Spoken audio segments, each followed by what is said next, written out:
So with that, I'm going to start sharing my screen so that we can have the awards. So where are they?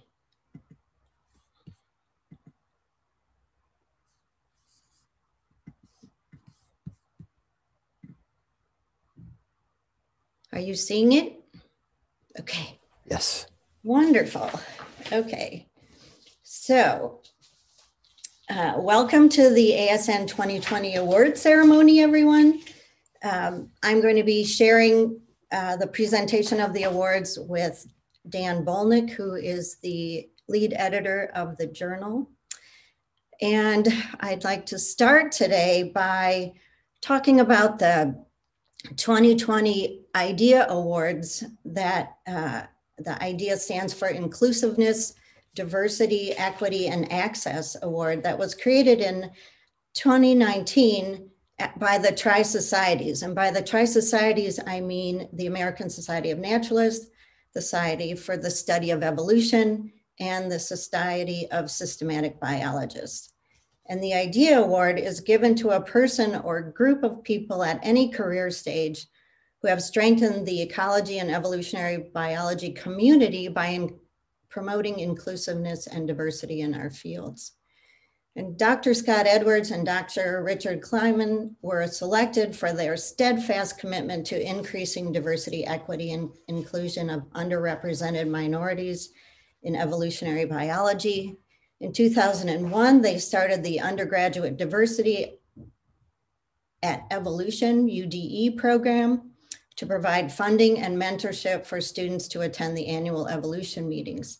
Since its inception, nearly 250 US and international undergraduates have had the opportunity to participate. And I also want to say that Scott will be giving a talk tonight, the Inspire Plenary Address. And I think that's going to be really amazing. He is going to be talking about his cross-country bike trip, among other things.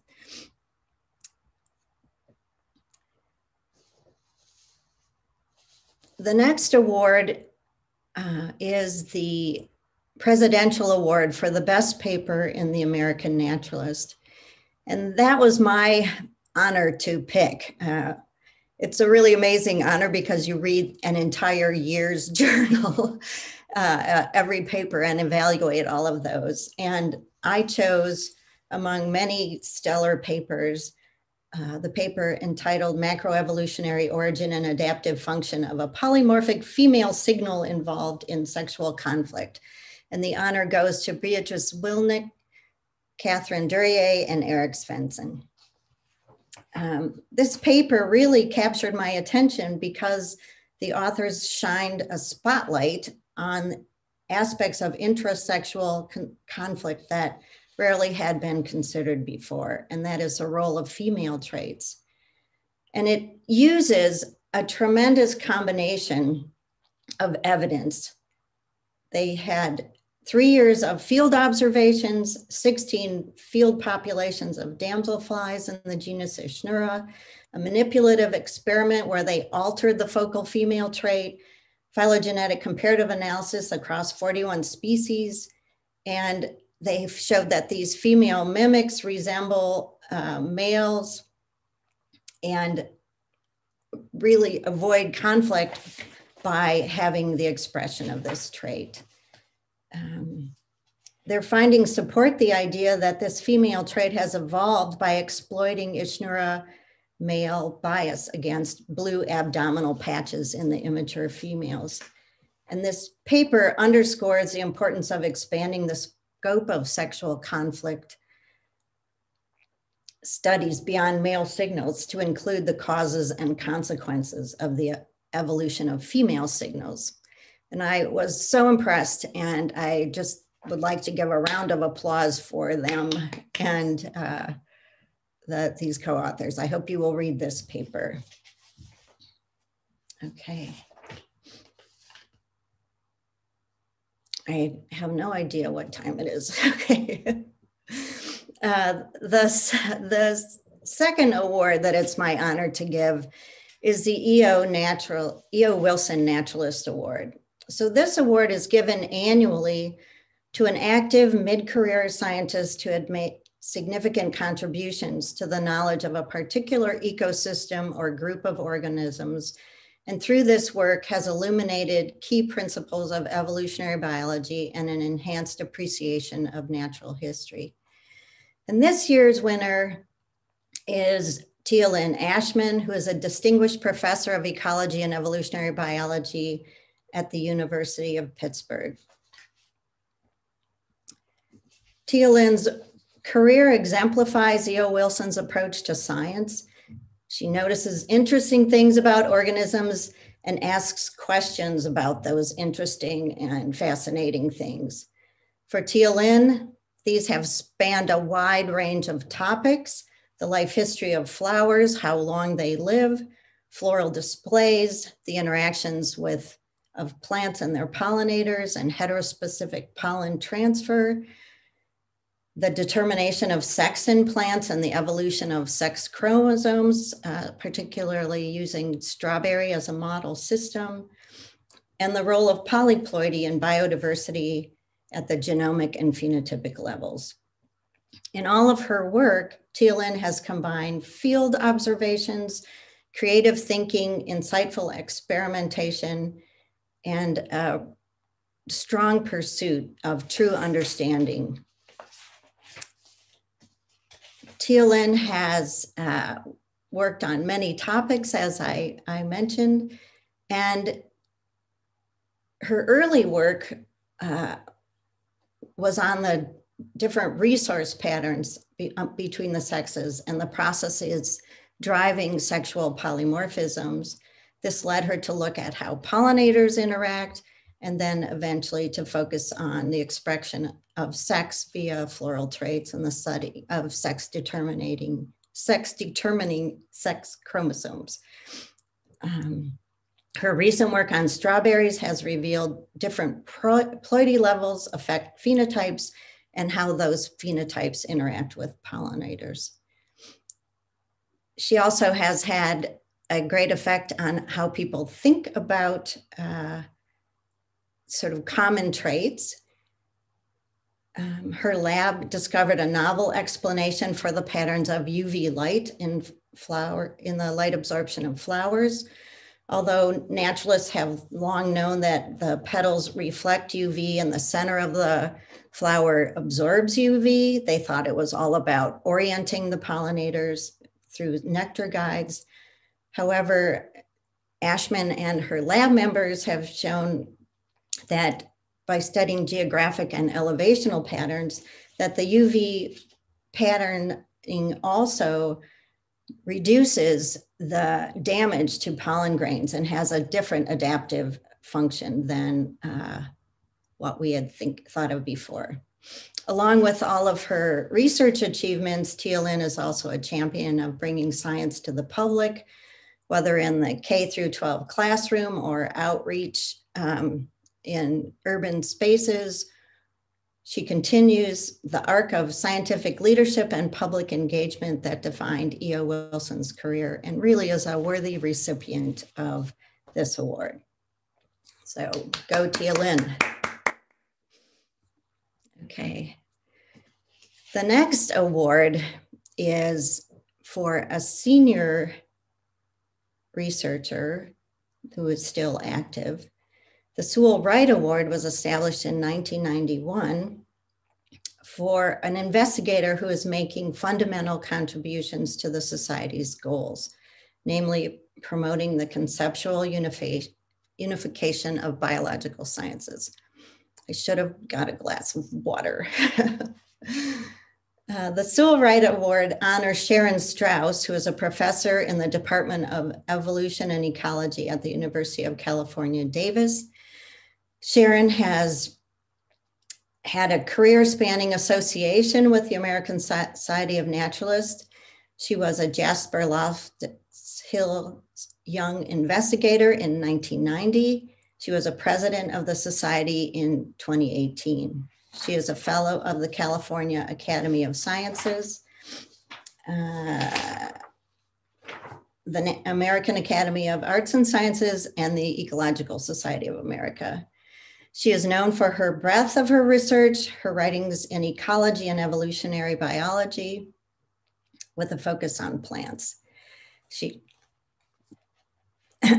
is a lover of art and participates in art. But we know her especially for her breadth of research and writing in the area of ecology and evolutionary biology. Beginning with her early work on plant interactions with herbivores, her work expanded to include interactions with mutualists, including pollinators and microbes, and antagonists, herbivores and parasites. She argued early on that multi-species interactions and indirect interactions in particular are important in shaping the dynamics, distribution, and evolution of plant populations, and basically looked at natural selection as a whole, not just as a two-way interaction. She was an early proponent of integrating ecological and evolutionary research before eco-evo dynamics was a buzzword. She showed how species interaction shape patterns of natural selection on plants. Her work also illustrates how trait evolution can shape the outcomes of species interactions and how coevolutionary feedback maintains both genetic and species diversity in plant communities. In the past decade, the evolutionary lens of her work has expanded to consider phylogenetic and macroevolutionary influences on species interactions, coexistence, geographic distribution, and the evolution of niche. She has taken on the jewel flowers as her model system and has done beautiful experiments looking at trade-offs in physiology, fitness, and water use efficiency and flowering. And it's been just a great delight to follow the work of Sharon Strauss over the years. So I'd like everyone to give a hand to Sharon for her wonderful work, and she's really deserving of this award. Although we're not going to talk about each of these people today, there are four winners of the Jasper Loftus Hills Young Investigator Award. They are Moises Esposito Alonso, Stefan Delisle, Diana Renenson, and Maria Umania. You will be able to see the work that they do and understand why they were chosen this year at the symposium on Monday, starting at 11 o'clock. And the Jasper Loftus Hills Young Investigator Award was established in 1984 to recognize outstanding and promising work by investigators who received their doctorates in the 3 years preceding the application deadline or who are in their final year of graduate school. I just want you to know that Jasper Loftus Hills was an Australian biologist of exceptional promise whose career was cut short just 3 years after he received his degree. He was 28 years old when he was killed by a hit and run driver while tape recording frog calls along a Texas highway. And so we are honoring others of great promise by having this award and having the symposium to cheer them on and continue the tradition of great promising scientists. And now I hand the podium over to Dan Bolnick.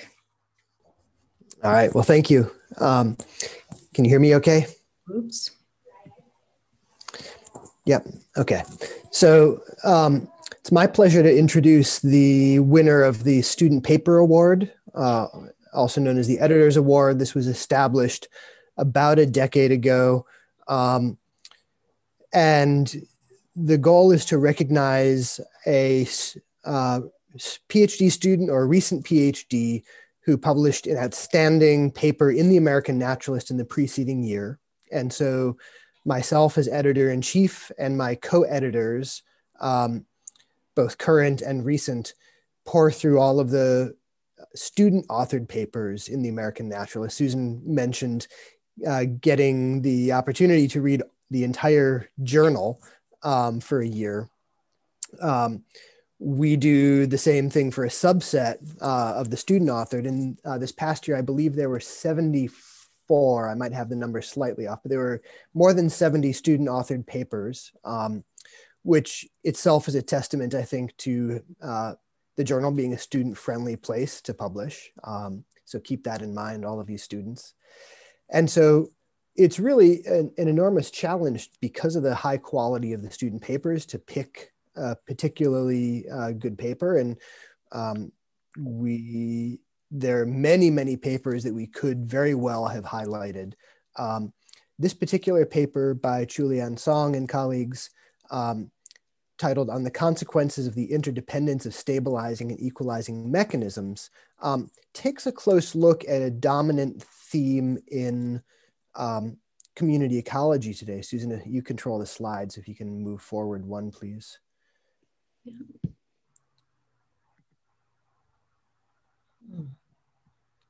Trying. There we go. So there's a great deal of interest for decades and decades on the mechanisms of coexistence between species in complex multi-species communities. And one of the dominant paradigms in this that's emerged in the past decade or more is known as sometimes called a modern coexistence theory, really driven by Peter Chesson, who's been a great mover in this area.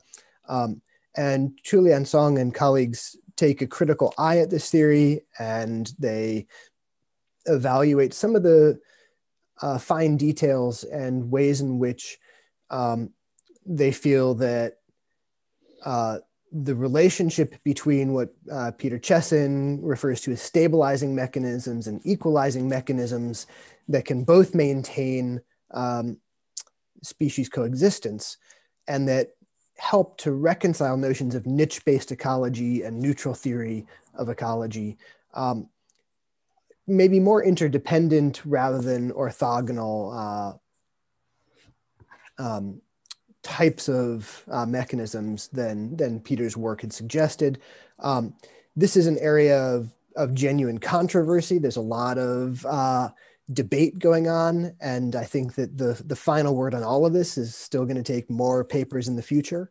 But the committee found this to be an exceptionally clearly written paper that made the ideas approachable, and that we found it to be a very, very readable, engaging, and intriguing take on a controversial topic. And so congratulations to Julian Song and colleagues for this very, very nice work.